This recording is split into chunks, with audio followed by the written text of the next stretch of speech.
5.5 is the Grand Prix of keel boats. They're a development class. No two boats are exactly alike, but it's up to the skipper to choose his designer, and he is more a part of a boat than he is with a one design class. The development of the boats have been quite astonishing insofar that the boat seems to be shorter. I would have expected them to, like the 6 meter, to grow and become longer and bigger. Also, the boat seems to have developed to some kind of dinghies.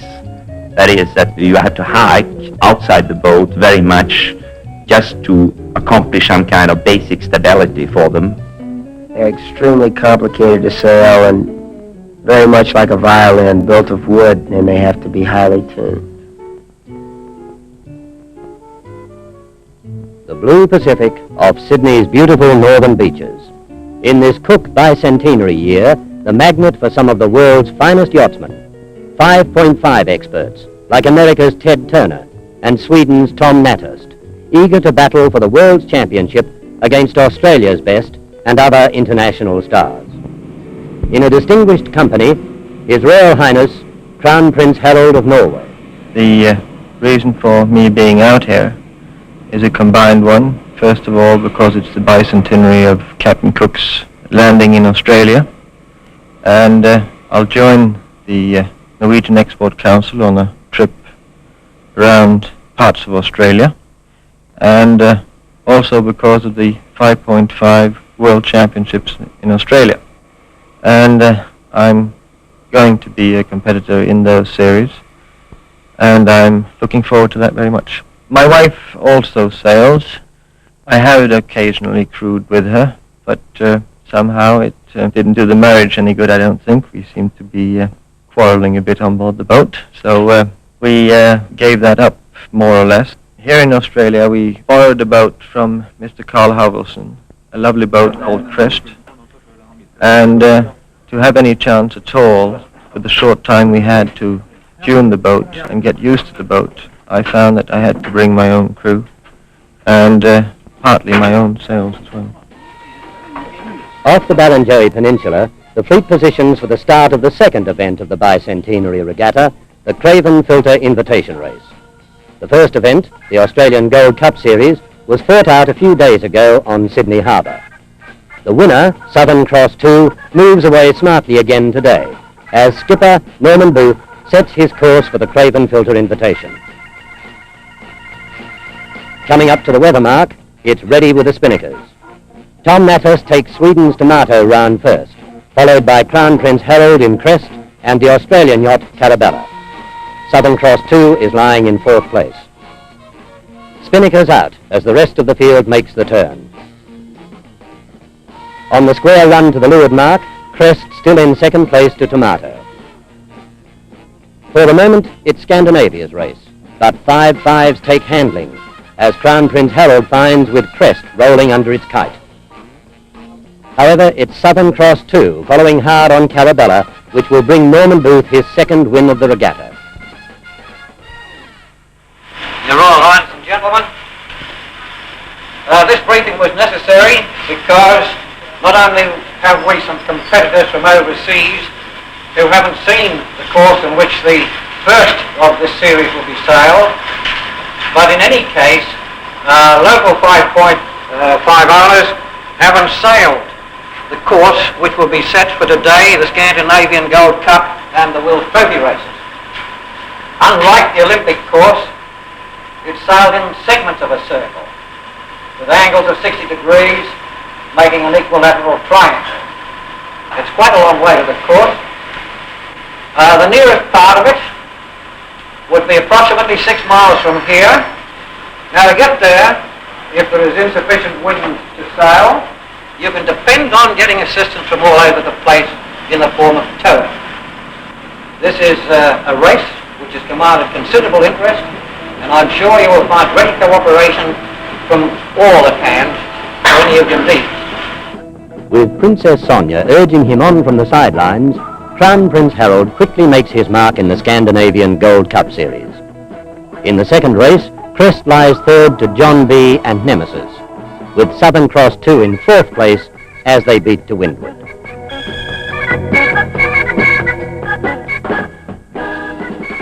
every skipper racing to win, because only the winners of the first 3 races can compete in the important deciding events.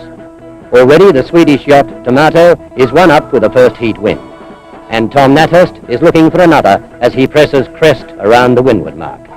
But first around is John B. from the Bahamas, leading America's Nemesis. On the run back to the leeward mark, the leaders hold their positions. Bobby Simonet in first place, taking full advantage of the 8-knot nor'easter. But by the time they round the leeward mark, Nemesis has managed to knock 12 seconds off John B.'s lead. The first boat to win 3 races will take out the Scandinavian Gold Cup. Bahamas representative still looks set as she beats to windward. But Prince Harold badly wants a win for Norway. Moving on to the wind, he gets through Nemesis and rounds the weather mark in second place.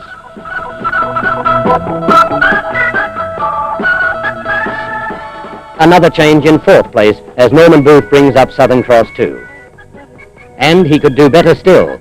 Nemesis has lost her spinnaker halyard.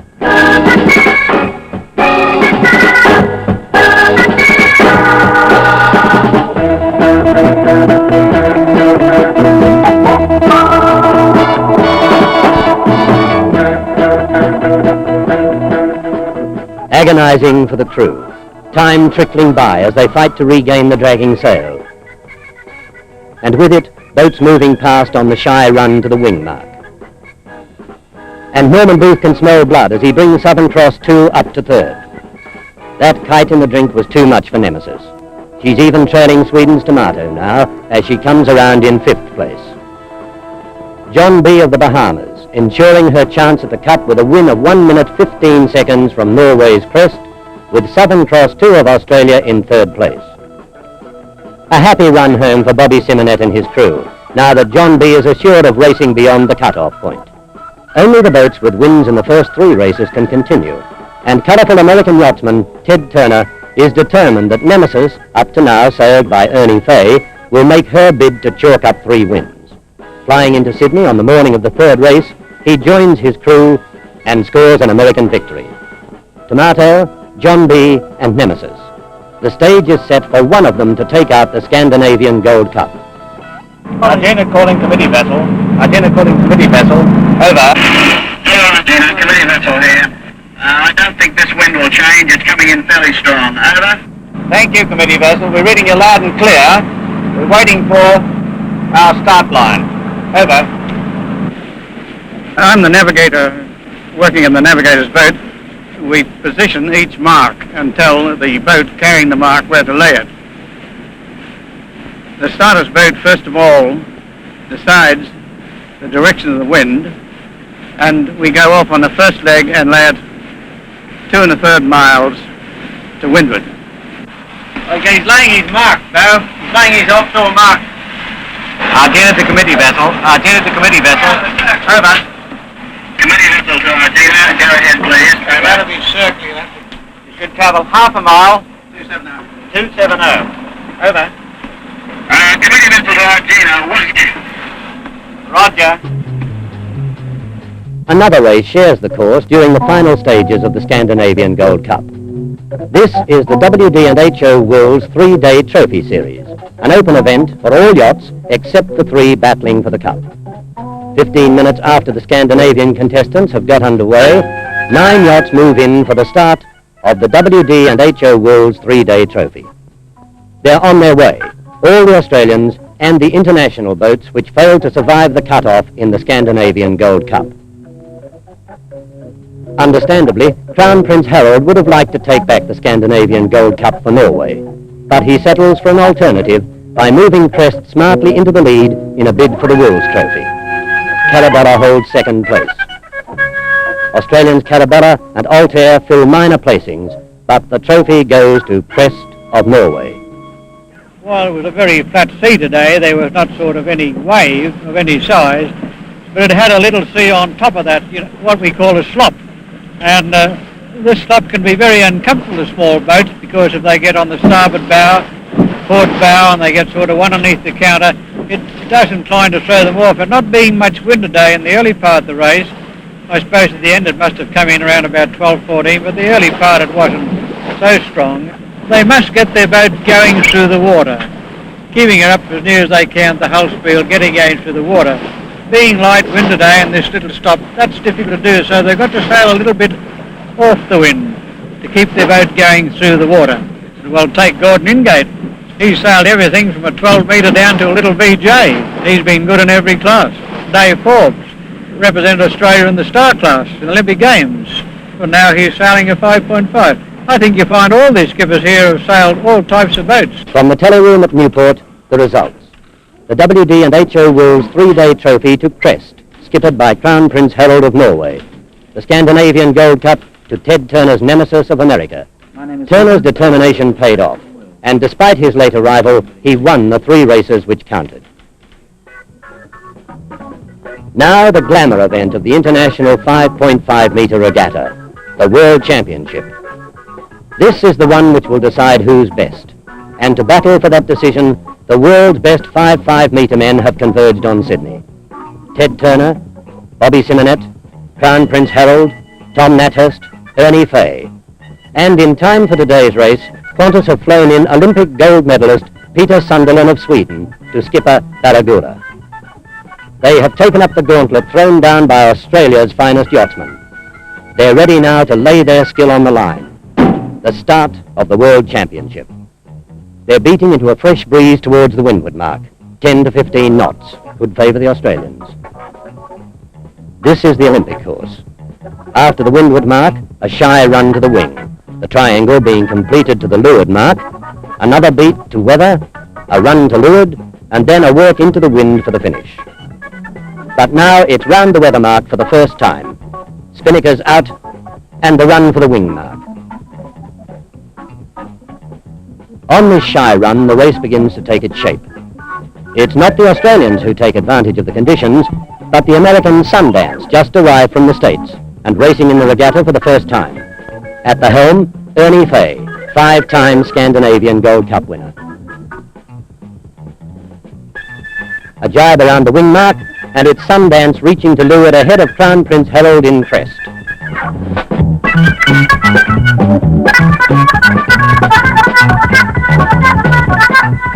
On sheets now, as they round the leeward mark and beat to windward.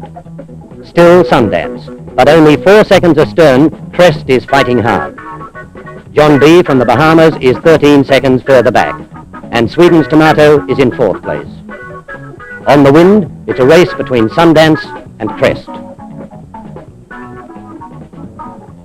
A beautiful sight, the boats flashing sails. They round the windward mark for the second time. Despite the international flavour up front, the Australian boats are still ready to make a run for it. Southern Cross 2, Kevin McCann's Carabella, skippered by Dave Forbes, and Bobby Miller's Teal. A field of 18, ready to square off and run to leeward in the wake of the leaders. Sundance now well in front. For spectator Bill Northam, a wry moment as he watches Barrenjoey round the mark well back in the field. In 1964, he skippered her to win an Olympic gold medal. The battle now is with Burrabra and the rest of the tail-enders as they struggle to get out of the ruck. Around the leeward mark, and it's the final beat to the finish.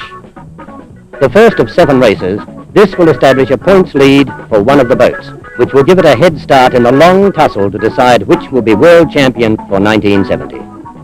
It's still Sundance, with Crest closing the gap. But can she close it in time?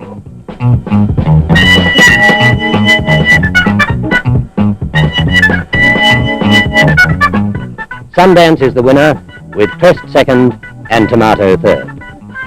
Following Tomato over the line, Bobby Simonet brings in John B. and Dave Forbes, the Australian boat Carabella. In 6th place, it's still a handy points position for America's nemesis. The first thought after every race, where do we stand in the points score? And the second, can we clean up in time for tomorrow's event? After the 4th race, there's quite a bit of cleaning up. Dave Forbes at Carabella. Traveller on the main boom jammed up on the weather side of the boat when we're on we're tacking.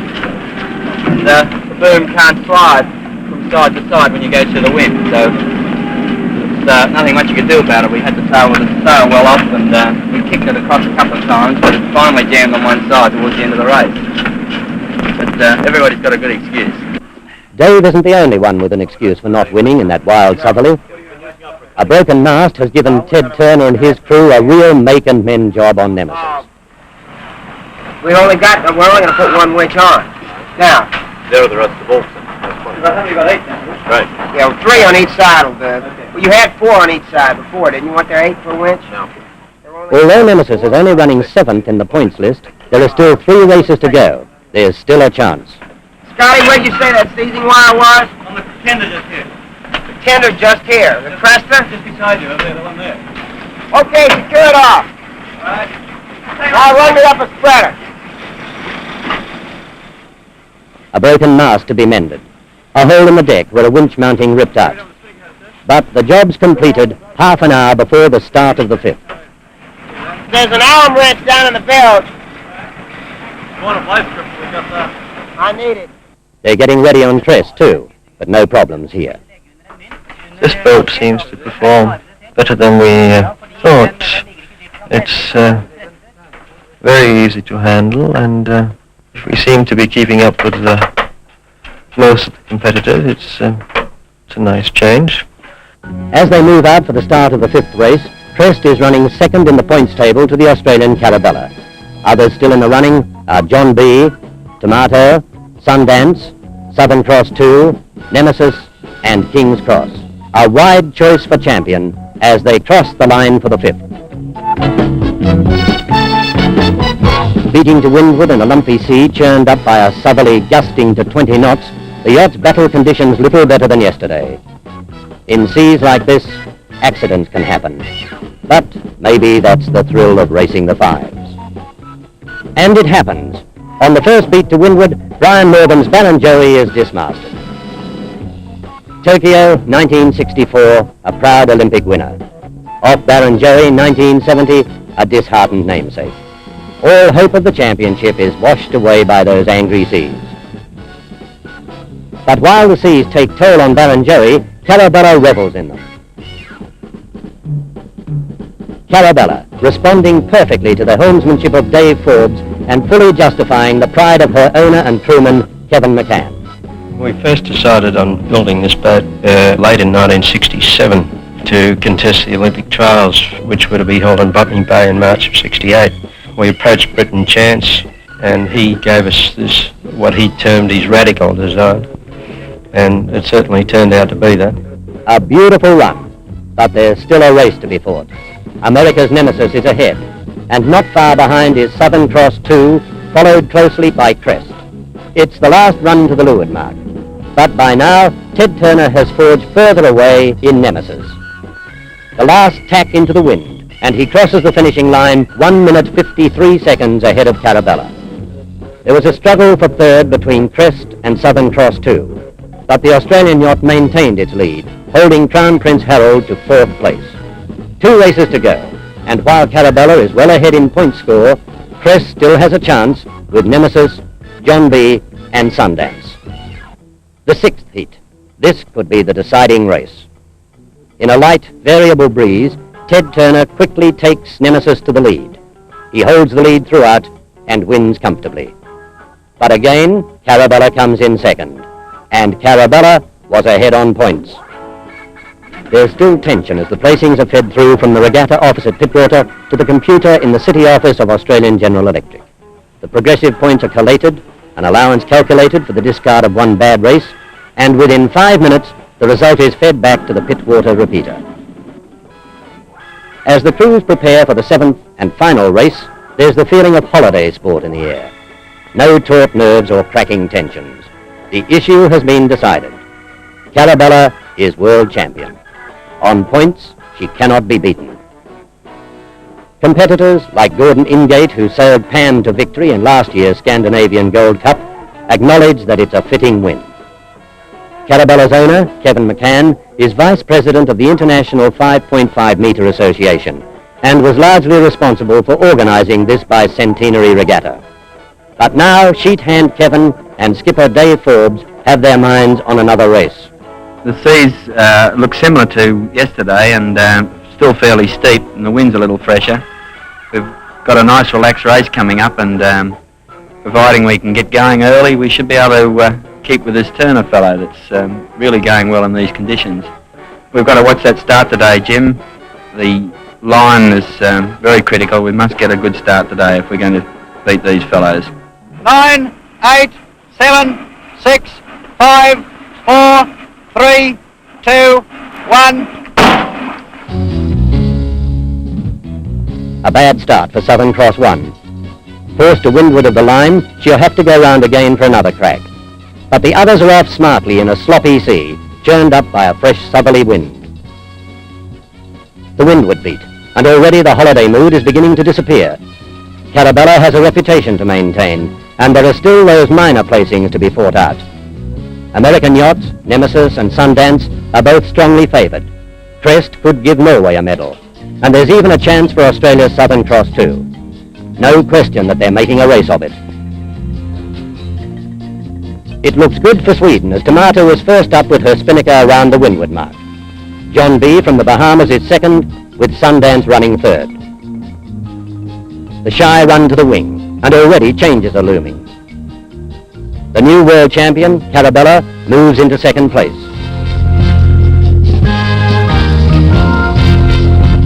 As they jibe for the reach to the leeward mark, Tomato is still the leader, and Carabella is followed around by Southern Cross 2, Sundance, and John B. Nemesis and Crest are still back in the ruck. The leaders are still holding as they beat around into the wind. Tomato, Carabella, Southern Cross 2. Working back to windward for the second time, the leaders are abeam the rest of the field, who are still flying their kites. It's kites again around the windward mark with a square run coming up. Jockeying for position here as Carabella covers Tomato, and Norman Booth sees his chance to slip Southern Cross 2 through to the lead. But a boom broken on the turn will cost him the race. Another contender, Nemesis, coming up fast as Ted Turner sets course for a medal. The fight's still on as they beat to the finish. Sailing brilliantly, Dave Forbes has taken Carabella to the lead from Tomato, with Southern Cross 2 losing way as Nemesis comes up. They're still battling for those places, the silver and bronze medals. But Dave Forbes is world champion helmsman of the world champion yacht. It's Carabella proving she's best. Nemesis second, and second in the World Championship.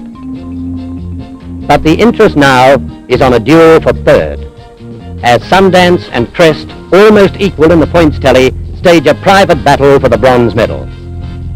And Sundance pips Crest at the post to take third championship place after Nemesis and world champion Carabella. It's been tremendous having the opportunity to sail in a boat such as Carabella and get out there and beat these guys. I think it's great for Australia to think that they are with them and they can beat them in a series such as this. It's been a tremendous experience for me to have the opportunity to race in the World Championship in our own territory with all our supporters. It's a big help, I think. First, Carabella, DJ Forbes. Second, Nemesis, R.E. Turner. 3 wonderful weeks of racing, and wonderful tales to be told now it's over. Maybe some will be longer than a spinnaker pole, but they'll all include congratulations for the place getters. When the visitors arrived, Prime Minister Gorton wished them good sailing, and that's what they've had in the WD and H.O. Wills 1970 International 5.5 meter regatta.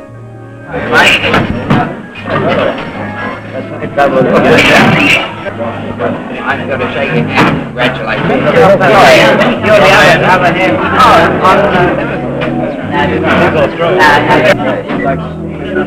The races rerun, the battles refought. Now there's only the formality of the presentations. From External Affairs Minister McMahon, Ted Turner accepts his silver medal for the World Championship and the Scandinavian Gold Cup. Mr. Turner, I think you ought to let everyone have a look at this most beautiful cup and give a description of it too, because the women would love it. The mermaid looks good.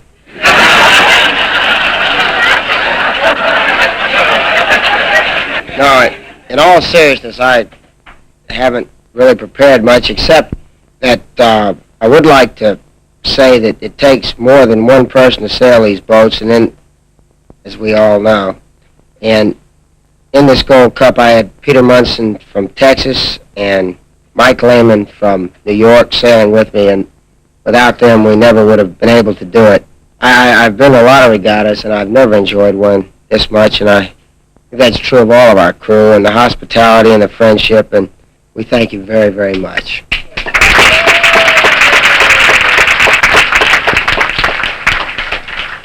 Third, Sundance, Mr. Fay. Well done. Thank you. As you all probably know, the United States prides itself on its technical advances and ability and being able to put a man on the moon and odds and ends. But somehow or other, we forgot about the separate rudder, and it's just our job. And we learned a few lessons in sailing and under good, hard conditions, and we hope you'll all come to Sewanaka in 1971, and perhaps we can get back on the ball.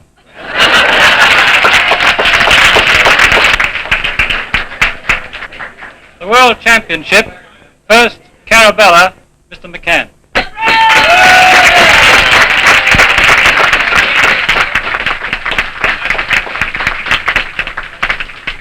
I'd like the man responsible for this and Jimmy Gannon also to come up here, please.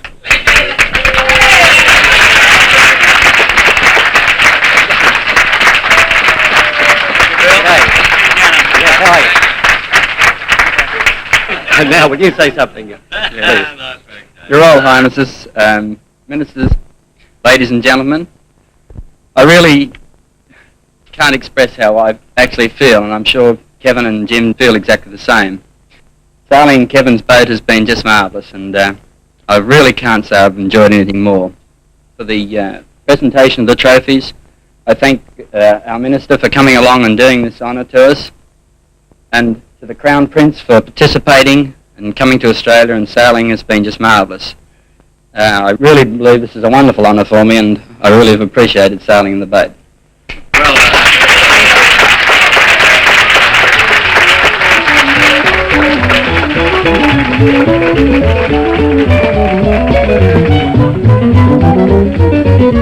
Well